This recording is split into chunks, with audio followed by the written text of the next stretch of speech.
राधे राधे। कैसे हैं आप सब। आज हम बात करेंगे कि बृहस्पतिवार का उद्यापन कैसे किया जाता है, गुरुवार का उद्यापन कैसे किया जाता है।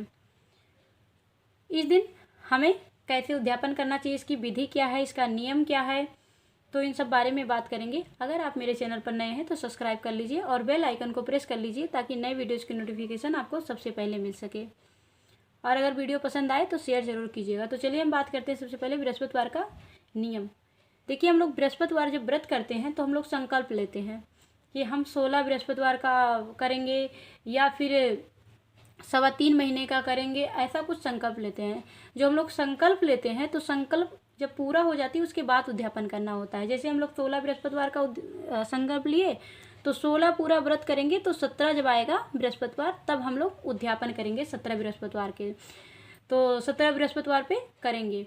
तो सबसे पहले क्या होता है इसमें, जिस दिन हम लोग उद्यापन करते हैं उस दिन हम लोग को व्रत में ही रहना होता है। जैसे 17 को हम करेंगे, 17 बृहस्पतिवार जब आएगा, 16 का संकल्प लिए हैं, 16 पूरा होने के बाद 17 पे करेंगे। और 17 पे करेंगे तो उस दिन भी हम उद्यापन करने के बाद भी व्रत में ही रहेंगे, क्योंकि इसका जो उद्यापन है ये सुबह सुबह किया जाता है। तो सुबह सुबह करने के बाद आपको खाना पीना नहीं है। जैसे आप व्रत रख रहे थे उसी तरह उस दिन भी व्रत रखना है। और व्रत रखना है, शाम को जो भी आप लोग मीठा भोजन करते थे, दिन भर फलाहार रहते थे, वैसे आप लोग को रहना है। अगर नहीं भी मीठा भोजन करते थे तो जैसे रह रहे थे उसी प्रकार से समझिए रहना है। जैसे भी आपने 16 बृहस्पतिवार का व्रत किया है उस हिसाब से आप लोग को रहना है। उस दिन भोजन ग्रहण नहीं करना है। अब हमें उद्यापन में सामग्री क्या क्या चाहिए सबसे पहले आप लोग जान लीजिए।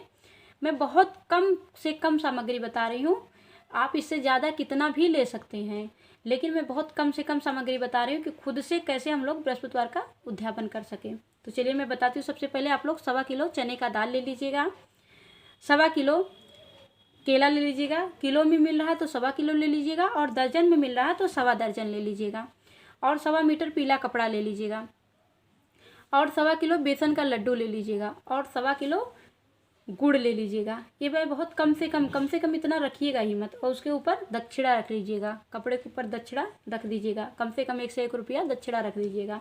अपने सामर्थ्य के हिसाब से उससे ज़्यादा भी आप बढ़ा सकते हैं, लेकिन उससे कम मत कीजिएगा। कम से कम इतना तो करना ही चाहिए, क्योंकि उद्यापन है। उद्यापन मतलब विधि विधान से हमारा जो भी गलती होती है, भूल चूक, वो हम माफ़ी के लिए उद्यापन करते हैं कि अब हम ये व्रत पूरा कर लिए, अब हमको उद्यापन करना है, माफ़ी मांगते हैं। जो भी त्रुटि होती है उसमें सारे माफ़ होते हैं। तो इसलिए थोड़ा सा आप लोग बहुत कम विधि विधान से करेंगे तब भी इतना कर लीजिएगा। फूल मंगा लेंगे, माला मंगा लेंगे। पीला हो सके तो ठीक है, नहीं मिल रहा है तो और भी फूल माला मंगा सकते हैं, लेकिन कोशिश कीजिएगा पीला फूल माला रहे तो अच्छा है। और जनेऊ ले लीजिएगा, कलावा ले लीजिएगा, धूप दीप घी ले लीजिएगा दीप जलाने के लिए, और एक कलश ले लीजिएगा जिसमें कलश रख के आप कथा सुनेंगे। तो मैं विधि बताती हूँ कैसे कैसे। इतना सामग्री आप लोग ले लेंगे, उसके बाद में विधि कैसे करना है। जिस दिन हम लोग को व्रत करना है, ब्रह्म मुहूर्त में उठ जाना है, और ब्रह्म मुहूर्त में उठने के बाद पानी में थोड़ा सा हल्दी और गंगा जल डाल के स्नान कर लेना है। और स्नान करने के बाद में शुद्ध पीला धुला हुआ पीला वस्त्र धारण करना है। और उसके बाद में बहुत सारे लोग केले के पौधे के पास जाके पूजन करते हैं, और बहुत सारे लोग को केले का पौधा नहीं मिल पाता है तो फ़ोटो ले आते हैं जिसमें केले का पौधा साइड साइड से दिखता है और विष्णु भगवान बीच में होते हैं, तो वाला फ़ोटो भी रखते हैं, उससे पूजा करते हैं। तो जिससे करते हैं आप उससे कर लीजिएगा। अगर केले के पास जाते हैं तो केले के पास जाके पूरा पूजन करिएगा, जो मैं बता रही हूँ, अब जो विधि बताऊँगी। और जो घर पर करते हैं तो घर पर भी आप लोग कर सकते हैं। देखिए, अगर केले के पास करते हैं तो आप लोग जल अर्पित सबसे पहले करेंगे, और अगर फ़ोटो में करते हैं तो आप फूल से या फिर पत्ते से आप छिड़काव करेंगे जल का। अगर प्रतिमा है, फोटो है तो छिड़काव करेंगे। अगर केले के पास आप लोग पूजा कर रहे हैं तो आप वहाँ जल अर्पित करेंगे लोटा से। उसके बाद में थोड़ा सा वहाँ पे गुड़ चढ़ाएंगे, हल्दी थोड़ा सा अर्पित करेंगे, ऐसे चढ़ाएंगे, पीला चंदन लगाएंगे, चने की दाल चढ़ाएंगे, मुनक्का चढ़ाएंगे, और पीला फल चढ़ाएंगे, पीला फूल चढ़ाएंगे, माला पहनाएंगे। उसके बाद में कलावा लपेटेंगे। देखिए, हर दिन हम लोग बृहस्पतिवार का व्रत करते थे तो कलावा लपेटते थे, लेकिन इस बार उद्यापन है तो इसमें जनेऊ भी अर्पित कीजिएगा। और जनेऊ पीला थोड़ा सा हल्दी में कलर कर लीजिएगा। सफ़ेद जनेऊ रहेगा थोड़ा सा हल्दी में, क्योंकि पीला वस्त्र पसंद है बृहस्पति भगवान को, तो उस दिन पीला ही जनेऊ भी अर्पित कीजिएगा आप लोग। तो थोड़ा सा हल्दी में उसको कलर कर लेंगे, उसके बाद अर्पित कीजिएगा। उसके बाद में धूप दीप घी का दीपक जला लीजिएगा, रख दीजिएगा वहाँ। और धूप दिखा दीजिएगा। और इतना करने के बाद जैसे आप लोग डेली का पूजा करते हैं ऐसे पूजा कर लेना है। उसके बाद में हाथ में एक लोटा लेना है और लोटे में थोड़ा सा मुनक्का डाल दीजिएगा, थोड़ा सा किशमिश डाल दीजिएगा, थोड़ा सा गुड़ डाल दीजिएगा और थोड़ी सी हल्दी डाल दीजिएगा। और कलश वहीं पेड़ के पास कर रहे हैं, केले के पौधे के पास, तो पौधे के पास रख दीजिएगा। अगर घर में कर रहे हैं तो घर के पास, घर में ही रख दीजिएगा। और रखने के बाद में अपनी दाहिनी हथेली पे आप थोड़ा सा चना और थोड़ा सा गुड़ ले लेंगे और हाथ में लेके आप कथा या तो सुनेंगे या फिर खुद पढ़ेंगे। हाथ में लेने के बाद और जब कथा कंप्लीट हो जाएगा तो वहीं छोड़ देंगे। जहाँ पेड़ पे आप पेड़ पे पूजा कर रहे हैं या फिर केले के पेड़ पे पूजा कर रहे हैं वहाँ पे या फिर घर पे कर रहे हैं तो फोटो प्रतिमा जो भी रखे हैं उसके सामने आप छोड़ देंगे। जो भी हाथ में लेके आप कथा पढ़े रहेंगे, सुने रहेंगे, उसको छोड़ देंगे। और उसके छोड़ने के बाद क्या करना है, जो आरती है वो दो आरती उसमें है। बृहस्पति भगवान का है, ओम जय जगदीश हरे एक है। सबसे पहले गणेश जी की आरती करेंगे, फिर दोनों आरती करेंगे।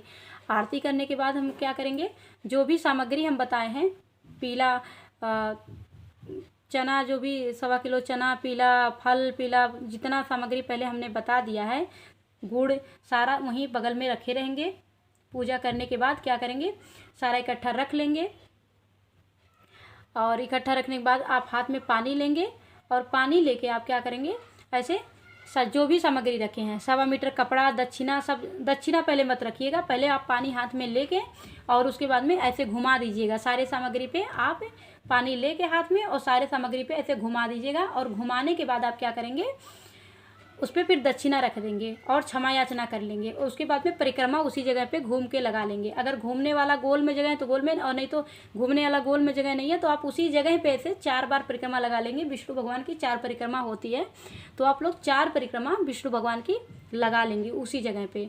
और उसके बाद में इतना सब करने के बाद में क्षमा याचना कर लेंगे। और जो भी ये दान की सामग्री है, जो आप दक्षिणा पे पौधे पे अर्पित करते हैं, फल अर्पित करते हैं, वो भी उठा लीजिएगा। और जो ये आपने पानी से ऐसे पानी चारों तरफ से घुमाए हैं, वो सारा सामग्री जो लिए हैं, 1.25 किलो चना, 1.25 किलो गुड़, जो भी सामग्री जितना भी आपने लिया है दक्षिणा, सारा आप लोग चाहें तो पंडित को दे सकते हैं। और अगर पंडित नहीं मिल रहे हैं तो आप लोग मंदिर में भी ले जाके दे सकते हैं ये चीज़ें। वैसे मंदिर में भी दे सकते हैं क्योंकि मंदिर में भी पंडित ही होते हैं। अगर आप लोग को कोई पुरोहित है पहले से तो वहाँ देना चाहते हैं तो दे सकते हैं। सारा सामग्री आप लोग ले जाके दे सकते हैं। ऐसे ही आप लोग उद्यापन बहुत सरल तरीके से घर पे ही कर सकते हैं या फिर जहाँ पूजा करते हैं वहीं कर सकते हैं। और अगर आप लोग चाहें तो आप लोग पंडित के द्वारा भी करवा सकते हैं। पंडित के द्वारा करवाएंगे तो और अच्छी बात है।